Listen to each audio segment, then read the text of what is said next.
جو غضب کی صفت کے بعد اور بندے کے گنہگار ہونے کے بعد بھی وہ پیار سے دیکھتا ہے. بلا تمثیل ایک مثال سمجھانا چاہتا. دو دشمن ہیں, گھوڑا پیر چوک پر ملے, ایک دوسرے کو گھور کے دیکھا. قریش محلے میں ملے, ایک دوسرے کو گھور کے دیکھا. لیکن پیر و مرشد آ گئے اور پیر و مرشد کے سامنے دونوں دو زانو ہو کر کے بیٹھ گئے. اب ہزار دشمنی کے باوجود ایک دوسرے کو گھورتے نہیں. کیوں؟ پیر کی محبت مجبور کرتی ہے کہ یہ لڑنے کی جگہ نہیں, یہ صلح کی جگہ ہے. کیوں؟ پیر اس کا بھی محبوب ہے اور اس کا بھی محبوب ہے. محبوب کی چوکھٹ پر دشمن بھی آ کر ایک دوسرے کو دشمنی مٹا دیتے ہیں اور پیار کی نظر سے دیکھتے ہیں. یہاں نہیں لڑنا. بلا تمثیل, ہزار بار بلا تمثیل, ملانے کو نہیں سمجھانے کو میں نے کہا. اللہ تو کہیں بھی ملے گا. قہار کی نظر اور غضب کی نظر ڈال دے تو کیا بنے گا؟ لیکن قربان جائے, جب بندہ محبوب کی چوکھٹ پہ جاتا ہے تو خدا وہاں بھی ملتا ہے, لیکن وہاں غضب کی نظر سے نہیں ملتا. کیونکہ بندے اللہ تیرے پاپ کو نہیں دیکھتا, بلکہ وہ تو رسول پاک کو دیکھتا ہے.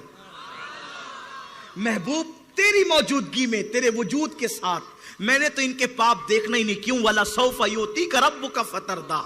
ان قریب تیرا رب تجھے اتنا عطا کرے گا کہ حبیب تو راضی ہو جائے گا. اور خدا نے پھر اس پہ عذاب کیسے کرنا جو محبوب کے دامن کرم میں آ جائے. کہتے ہیں حضرت استاد زمن, ڈھونڈا ہی کرے صدر قیامت کے سپاہی, وہ کس کو ملے جو تیرے دامن میں چھپا ہو.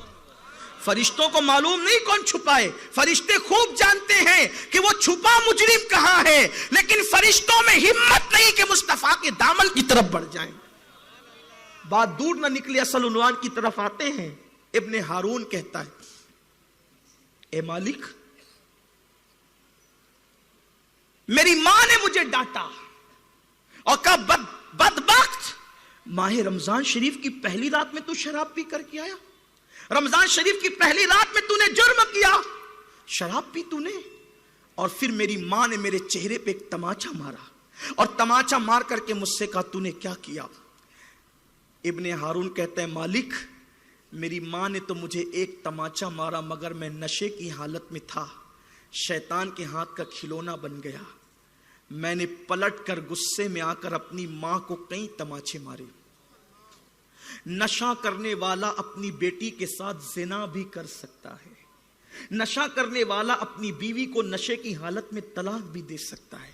نشہ کرنے والا کسی کو قتل بھی کر سکتا ہے.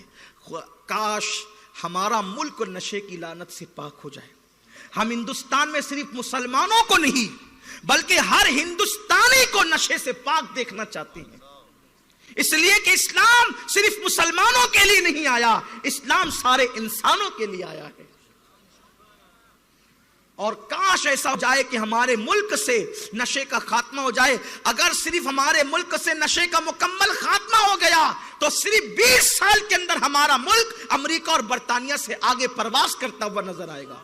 لیکن یہ نشے کی لعنت ہے جس نے ہمارے ملک کو ترقی کرنے نہیں دیا. اور برا ہو ان بدبخت لیڈران کا جو اپنی سیاسی دکان چمکانے کے لیے اور اپنی مالی منفعت کے لیے جو نشے کو رواج دے رہے ہیں. اور یہ بھی بتا دوں, اس وقت زنا اور نشہ سب سے زیادہ کسی چیز سے فروغ پا رہا ہے تو اسی کو فلم کہتے ہیں. فلموں کے ذریعے سے زنا بھی بڑھ رہا ہے اور فلم کے ذریعے سے نشہ بھی بڑھ رہا ہے. اگر فلموں سے نشے کو نکال دیا جائے, فلموں سے زنا کو نکال دیا جائے تو بہت حد تک کہ ہم نشے اور زنا پہ کنٹرول کر سکتے ہیں. لیکن ایسا نہیں ہوگا, اس لیے کہ کچھ لوگ اپنے ذاتی مفاد کے لیے اس ہندوستان کو جو ہے وہ چوہے کی طرح یا جو ہے وہ جانوروں کی طرح یا گھن کی طرح کھاتے ہوئے نظر آ رہے ہیں اور ملک کو تباہ کر رہے ہیں. کاش اسلام کے اس قانون پر عمل ہو جائے کہ کل مسکرین حرام, ہر نشہ آور چیز حرام ہے.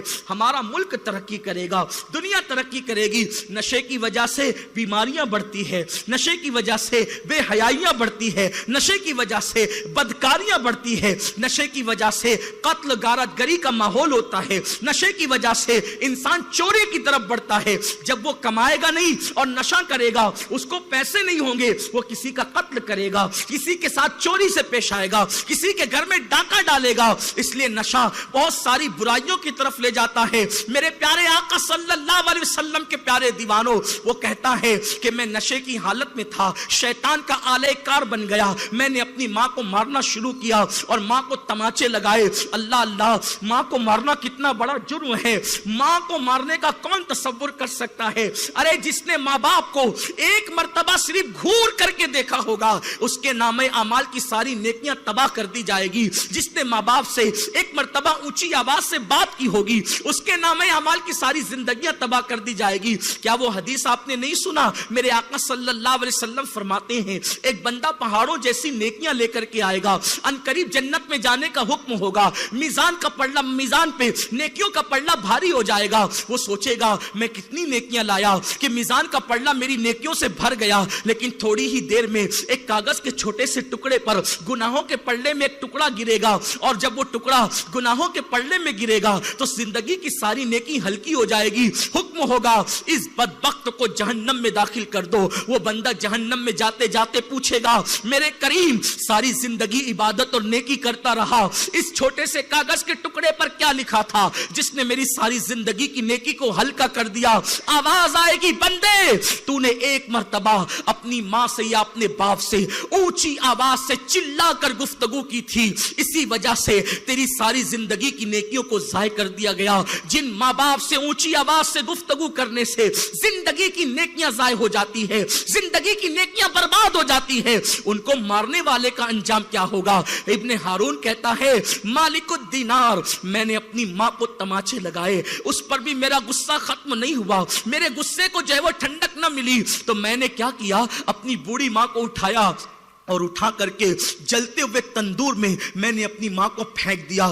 جب جلتے ہوئے تندور میں چولہے میں اپنی ماں کو پھینکا, میری بیوی آئی اور اس نے مجھے دھکا دے کر کے گرا دیا, میں اپنے بستر پہ گر گیا. اس کے بعد مجھے خبر نہیں کہ کیا ہوا. آدھی رات کے بعد جب مجھے ہوش آیا تو میں نے اپنی بیوی کو پکارا. جب میں نے اپنی بیوی کو آواز دی, اس نے بہت تلخ اور کرخ لہجے میں جواب دیا. میں نے کہا اے فرما بردار وفادار بیوی, میں اس سے پہلے بھی تو نشہ کر کے گھر آیا, لیکن کبھی تو نے میرے ساتھ یہ سلوک نہیں کیا, آج تو مجھ سے اتنی سخت لہجے میں بات کیوں کرتی ہے؟ تو میری بیوی نے کہا بدبخت, جب تو اپنی ماں کا وفادار نہ ہوا تو تو کس کا وفادار ہو سکتا ہے؟ تو اپنی ماں کا قاتل ہے, قاتل. دیکھ تیری ماں مر چکی ہے. وہ کہتا ہے ابن ہارون جیسے ہی اس نے میری ماں کی موت کی خبر دی, میرا نشہ تو ختم ہو چکا تھا, نشہ تو میرا ختم ہو چکا تھا. میں اٹھ کر کے کھڑا ہوا اور میں نے کہا تو نے کیا کہا؟ کہا تو اپنی ماں کا قاتل ہے. میں نے اپنی ماں کو دیکھا تو میری ماں جلی ہوئی روٹی کی طرح مردہ پڑی تھی. اس وقت تو مجھے احساس ہوا کہ میں نے اپنی زندگی کے اندر سب سے بڑا گناہ کر لیا. لیکن پچھتانے سے کیا ہوتا ہے؟ جب چڑیا کھیت چگ لیتی ہے تو پچھتانے سے کیا ہوتا ہے؟ ابن ہارون کہتا ہے میری ماں کو مردہ اس حالت میں دیکھ کر مجھے اتنا افسوس ہوا کہ اتنا افسوس مجھے کسی چیز پر نہ تھا. پھر میں نے کڑھاڑی لی اور جس ہاتھ نے میری ماں کو مارا تھا وہ ہاتھ میں نے کندھے سے کاٹ دیا, اور اس کندھے کو میں نے اپنی پسلی سے زنجیر سے باندھ لیا. وہ دن ہے اور آج کا دن ہے. محل بیچ کر کے صدقہ کیا, غلاموں کو آزاد کیا, کنیزوں کو آزاد کیا, سب چھوڑ دیا. صرف عبادت کرتا ہوں, نہ رات کو سوتا ہوں نہ دن کو سوتا ہوں. عبادت عبادت اور صرف عبادت. 24 گھنٹے میں مٹھی بھر چنے کھاتا ہوں افطار کے وقت اور کچھ کھاتا بھی نہیں. لیکن مالک ہر رات کی عبادت رد ہو رہی ہے, ہر دن کے روزے رد ہو رہے ہیں, 40 سال کا حج بھی رد ہو رہا ہے. حضرت مالک الدینار نے سنا, سننے کے بعد کا بدبخت اللہ تجھے کبھی معاف نہ کرے. تو ماں کا قاتل ہے, تو نے ماں کو قتل کیا ہے, تو نے شراب پی ہے, تیرے پیٹ کے اندر شراب گئی ہے. بڑی معذرت کے ساتھ جوانی میں نشہ کرنا بہت اچھا لگتا ہے, لیکن نشے کے ایام میں, نشے کی حالت میں پیدا ہونے والی اولاد اپنے ماں باپ کی اور ملک و ملت کی کبھی وفادار نہیں ہوتی. جس کے پیٹ میں شراب کا ایک قطرہ چلا گیا یا نشہ آور چیز کا ایک قطرہ چلا گیا، 40 دن تک نہ اس کی دعا قبول ہوگی نہ اس کی عبادت قبول ہوگی۔ اگر اسی حالت میں اس کو موت آ گئی تو اللہ کی رحمت سے محروم کر دیا جائے گا، اس پر جنت کے دروازے بند کر دیے جائیں گے۔ نشے کو لوگ سمجھتے کیا ہیں؟ نشے کو لوگ سمجھتے کیا ہیں؟ حضرت مالک الدینار نے کہا بدبخت خدا تجھے کبھی معاف نہ کرے، اور جب پلٹے، مالک الدینار کہتے ہیں میں پلٹا غصے کی حالت میں، تو وہ رو کر کے اللہ سے کہہ رہا تھا اے غموں کو کھولنے والے میرے گناہ کو معاف کر دے۔ میں پلٹا اور اپنے خیمے میں آ کے لیٹ گیا، فرماتے میری آنکھ لگی، دل کی آنکھیں بیدار ہو گئی، مقدر کے ستارے جھلملانے لگے، عروج ثریا پر پہنچ گئے۔ تو میں نے کیا دیکھا کہ آنکھیں بند ہونے کے بعد وہ جلوے جہاں آرا میری نگاہوں کے سامنے آیا کہ میں نے خواب میں اللہ کے حبیب کا دیدار کر لیا۔ حضور میرے خواب میں تشریف لائے اور مجھ سے کہا اے مالک تو نے اس بندے کو ڈانٹا کیوں، اس کو مایوس کیوں کیا؟ مالک الدینار کہتے ہیں میں نے عرض کی آقا میرے ماں باپ آپ پہ قربان، غریب پرور بندہ نواز آقا میرے ماں باپ آپ پہ قربان، کتنا بڑا پاپی ہے وہ آقا، وہ کتنا بڑا پاپی ہے یا رسول اللہ، وہ کتنا بڑا پاپی ہے۔ اب امام ابن الجوزی نے جو جملہ یہاں لکھا ہے میری ہمت نہیں ہوتی اس کو بیان کرنے کی، لیکن اپنے جوانوں کو بتا دوں۔ اللہ کے رسول نے فرمایا اے مالک، اللہ نے اپنی عزت کی قسم یاد کر کے فرمایا کہ جو کسی کو قتل کرے گا یا جو نشہ کرے گا میں اس کو ضرور جہنم میں ڈالوں گا، یہاں تک کہ بندوں کی تنبیہ کے لیے فرمایا، بندوں کی تنبیہ کے لیے فرمایا کہ اگر میرا ابراہیم خلیل بھی نشہ کرے اور کسی کو قتل کرے تو میں اس کو بھی جہنم میں ڈالوں گا۔ حالانکہ نبی کبھی نشہ نہیں کر سکتے، جیسے اللہ کے رسول نے فرمایا نا کہ میرے خاندان کی کوئی معزز بیٹی بھی چوری کرے گی تو میں اس کا ہاتھ بھی کاٹوں گا۔ حضور کے گھر کا فرد کب چوری کرے گا؟ لیکن یہ تہدید کے لیے کہا جاتا ہے، یہ وعید کے لیے کہا جاتا ہے۔ میری ہمت نہیں ہوتی، میں ہر جگہ یہ جملہ نہیں پڑھتا، اس جملے کو نکال کر کے میں پڑھتا ہوں، لیکن اپنے جوانوں کو بتا دوں اللہ کے رسول نے فرمایا، امام ابن الجوزی کہتے ہیں کہ ابراہیم خلیل اللہ بھی نشہ کرے تو اللہ ان کو بھی جہنم میں ڈالے۔ حالانکہ نبی معصوم ہوتا ہے، وہ نشہ نہیں کریں گے، یاد رکھنا، لیکن صرف بندوں کو ڈرانے کے لیے، حقیقت حال بتانے کے لیے بات کہی گئی ہے۔ اللہ ہم سب کے حال پر رحم فرمائے، ہم کیا، ہماری اوقات کیا۔ آقا فرماتے ہیں لیکن مالک تو نے اسے مایوس کیوں کیا؟ میں بتاؤں اس کے ساتھ کیا سلوک ہوگا، اللہ اس کے ساتھ کیا سلوک کرے گا، قیامت کے دن اس کے ساتھ کیا ہوگا۔ لوگ کہتے ہیں نبی کے ساتھ قیامت میں کیا ہوگا، نبی کو نہیں پتا، اور نبی فرماتے ہیں قیامت میں ابن ہارون کے ساتھ کیا ہوگا، نبی خبر دے رہے۔ اور آپ یہ بات سمجھ لیں، بے باک اور بے ادب ہے وہ لوگ جو نبی کے بارے میں اس طرح کی باتیں کرتے ہیں۔ اور میں یہ بات بھی آپ کو یہ بات کہنا چاہتا ہوں اور آپ کے ایمان کے تحفظ کے لیے، ارے جب ماں باپ کے ساتھ بے ادبی کرنے والا 1000 کلمے پڑھ کے اور نمازیں پڑھ کے اور حج کر کے جب جنت میں نہیں جا سکتا تو نبی کی بے ادبی کرنے والے کے جنت کے دروازے کب کھل سکتے ہیں؟ بے ادب کے لیے کبھی جنت کے دروازے کھل نہیں سکتے، اس لیے بے ادبی نبی کی کرنا چھوڑ دی جائے۔ یہ امت اگر اپنے آپ کو تباہی سے بچانا چاہتی ہے تو نبی کے لیے جب بھی زبان کھولو ہمیشہ تعریف کے لیے، توہین کے لیے نہیں۔ اللہ نے زبان محبوب کی تعظیم کے لیے دی ہے۔ اعلیٰ حضرت سے پیار اسی لیے ہے کہ وہ جب بھی زبان کھولتے ہیں تو پیار کی بات کرتے، کہتے دہن میں زبان تمہارے لیے، بدن میں ہے جان تمہارے لیے، ہم آئے یہاں تمہارے لیے، اٹھے بھی وہاں تمہارے لیے۔ آقا فرماتے ہیں بتاؤں ابن ہارون کے ساتھ قیامت میں کیا ہوگا؟ اس کی حضور بتائیں کیا ہوگا؟ آقا فرماتے ہیں قیامت کے دن اللہ کی عدالت میں ابن ہارون کو اور اس کی امی کو پیش کیا جائے گا۔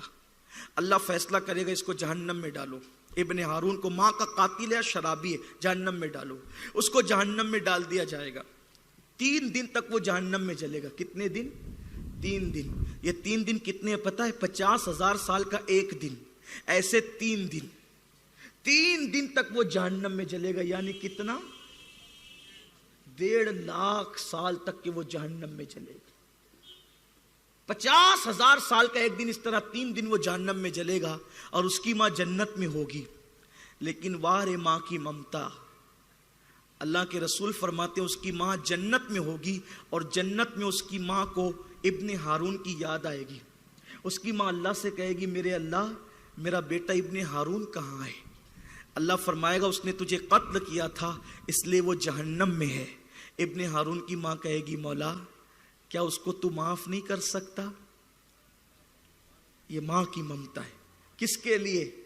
قاتل بیٹے کے لیے، جلانے والے بیٹے کے لیے، تماچے مارنے والے بیٹے کے لیے جنت میں یہ ماں کی ممتا ہے. بولو جب بے وفا کے لیے ماں کی ممتا کا یہ حال ہے تو وفادار اولاد کے لیے ماں کی ممتا کی شان کیا ہو. آقا کریم فرماتے ہیں اس کی ماں کہے گی اللہ تو اسے معاف نہیں کر سکتا؟ ارشاد ہوگا بالکل کر سکتا ہوں، شرط ہے تو معاف کر دے تو میں بھی معاف کر دوں. اس کی ماں کہے گی مولا میں نے اپنے بیٹے کو معاف کر دیا. اللہ فرمائے گا تو میں نے بھی معاف کر دیا. ابن ہارون کو جہنم سے نکالا جائے گا، اس کا ہاتھ اس کی ماں کے ہاتھ میں رکھا جائے گا اور اللہ فرمائے گا جہاں چاہتی ہے وہاں اپنے بیٹے کو لے کر چلی جائے.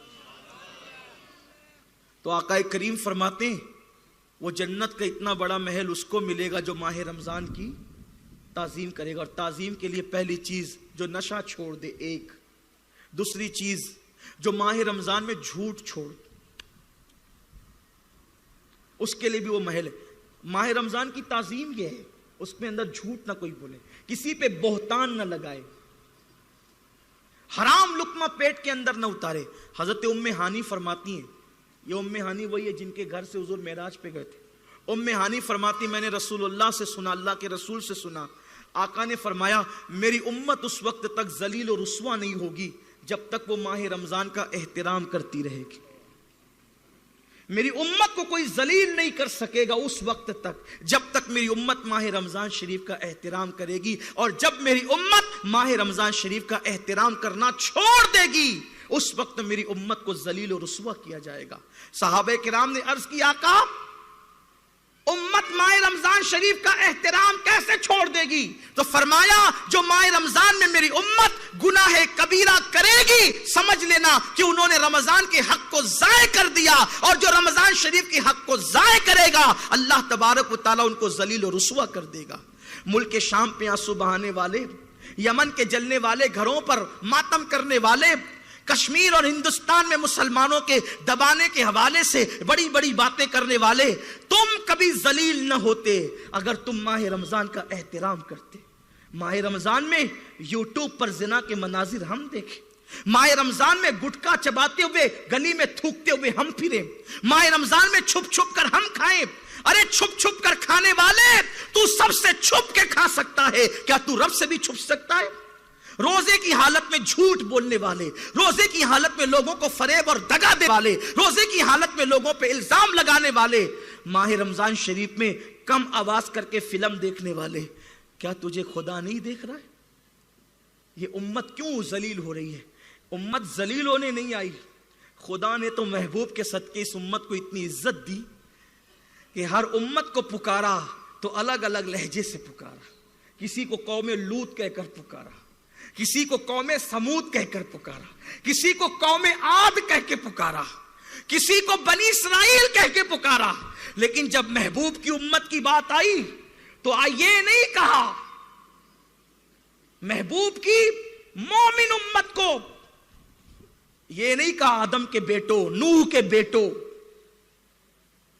بلکہ جب محبوب کی امت کی بات آئی تو اتنا حسین لقب دیا. قرآن میں کم و بیش 82 مرتبہ کہا یا ایھا الذین آمنو، اے ایمان والو. اس سے بڑا لقب دنیا میں ہمارے لیے کوئی نہیں ہو سکتا. کوئی محدث ہے اور اگر مومن نہیں ہے تو، کوئی مفتی اور اگر مومن نہیں ہے تو، کوئی حافظ قرآن ہے اور مومن نہیں ہے تو، کوئی خطیب ہے اور مومن نہیں ہے تو، ارے نبی کا بیٹا ہے اور مومن نہیں ہے تو قرآن کہتا ہے وہ بھی جہنم میں جائے گا. لیکن وارے مولا تیری عظمتوں پہ قربان، محبوب کی نالین کے صدقے امت کو اعزاز کیا عطا کیا کہ محبوب کی امت کو یا ایھا الذین آمنو کا لقب عطا کیا. ارے بتاؤ جب خدا جس کو ایمان کا سرٹیفکیٹ عطا کر دے، ایمان کی سند عطا کر دے، وہ قوم جہنم میں کیسے جائے گی؟ خدا جسے ایمان والا کہے، کس کی وجہ سے؟ حبیب کی وجہ سے. لیکن اور ایک بات آپ کو بتاؤں، ایمان والے کا مطلب کیا ہے؟ یا ایھا الذین آمنو، ایمان والو. ایمان کہتے ہیں حضور کو، ایمان کہتے ہیں حضور کو. یہ صرف میں نہیں کہہ رہا ہوں، جرمنی اور برطانیہ کی خاک چھاننے والے کلندر لاہوری اقبال نے بھی کہا، بمصطفیٰ برساں خیش راں کے دی ہم اوست، اگر بؤ نہ رسیدی تمام بولہ بیست. پورا کے پورا دین محمد عربی کا نام ہے. ایمان کسے کہتے ہیں؟ حضور کو کہتے ہیں. حضور ایمان ہے، حضور ایمان ہے، حضور دین ہے، حضور دین ہے، حضور ایمان ہے. اور میرے امام کی تو بات ہی الگ ہے. کہتے ہیں اللہ کی سرتا بقدم شان ہے. یہ سرتا بقدم، سر کے بالوں کی نوک سے لے کے پیر کے ناخن تک میرا نبی اللہ کی شان ہے. اللہ کی سرتا بقدم شان ہے. یہ انسان ہی انسان، وہ انسان ہے. یہ قرآن تو ایمان بتاتا ہے انہیں، اور ایمان یہ کہتا ہے میری جان ہے. یہ اب حضور صرف ایمان نہیں بلکہ ایمان کی جان ہے. اور اللہ کیا کہہ رہا ہے؟ ایمان والو، یعنی اے میرے محبوب کے غلاموں، اے نبی والو، اے رسول والو، اے محمد والو، اے محبوب والو، پتا چلا جو نبی والا ہے وہی ایمان والا ہے، اور جو نبی والا نہیں وہ ایمان والا نہیں. اسی لیے بریلی سے آواز آئی، انہیں جانا انہیں مانا، نہ رکھا غیر سے کام، للہ الحمد میں دنیا سے مسلمان گیا. آپ تو سمجھ رہے کہ میں قرآن پڑھ کے یا ایھا الذین آمنو کے زمرے میں ہوں. یقیناً قرآن اسی وقت کام آئے گا جب نبی والا ہوگا، ورنہ لا الہ الا اللہ تو آج اور بھی قومیں پڑھتی ہے دنیا کے اندر. تو سوچو اللہ نے کیسے لقب سے یاد کیا. اور آقا فرماتے جب تک احترام ماہ رمضان، کیا احترام تھا. لوگ کہتے ہیں پہلے کے لوگ جاہل تھے. میں کہتا ہوں اللہ کرے ایسے جاہل آج ہم بھی ہو جائیں. لوگ کیا کہتے ہیں؟ پہلے کے لوگ جاہل تھے. میں کہتا ہوں کاش ان جیسے جاہل ہم بھی ہو جائیں. وہ پہلے کے لوگ جاہل کیسے تھے پتہ ہے؟ جب اذان ہوتی تھی تو وہ ٹی وی بند کر دیتے. جو ٹی وی دیکھتے تھے وہ برا ہی تھا، لیکن کم سے کم بند تو کر دے. آپ تو پڑھے لکھے ہیں جناب، اب تو اذان پہ آپ ٹی وی بند نہیں کرتے. کرکٹ کا شاٹ نہیں چھوٹنا چاہیے، فلم کا ڈائلاگ نہیں چھوٹنا چاہیے، اذان چھوٹ جائے. اور اذان کی اہمیت کیا ہے آپ کے پاس؟ اذان کی قدر کیا ہے؟ اللہ کے رسول فرماتے ہیں جو اذان سن کر دنیا کی بات کرے، جب وہ مرے گا تو اس کے منہ پہ کلمہ جاری نہیں ہوگا. جو اذان سن کر دنیا کی بات کرے مرتے وقت تو اس کی زبان پہ کلمہ نہیں آئے گا. جو اذان کے وقت فلم کے ڈائلاگ دیکھ رہا ہو، ہیرو ہیروئن کو ننگا ناچتے دیکھ رہا ہو، اس کے منہ پہ کلمہ کیسے آئے گا؟ سب دنیا میں رہے گا. دنیا میں کتنے دن تک کے رہو گے؟ دنیا میں کب تک کے عیش کرو گے؟ دنیا میں کب تک دندناتے پھرو گے؟ موت کی تلوار سر پہ لٹک رہی ہے. اپنے باپ داداؤں کو قبر میں سلانے والوں، ایک دن ہمیں بھی لوگ اپنے کندھوں پہ اٹھا کے قبر میں ڈال دیں گے. آخر یہ عیاشیاں کب تک؟ یہ گناہ کب تک؟ یہ پاپ کب تک؟ جب تک کہ روح کا رشتہ تمہارے جسم سے جڑا ہوا ہے اس وقت تک گناہ کرو گے نا. ایک دن تو قبر میں جانا ہے، ایک دن تو زمین کے اندر جانا ہے. اس کی تیاری کب کرو گے؟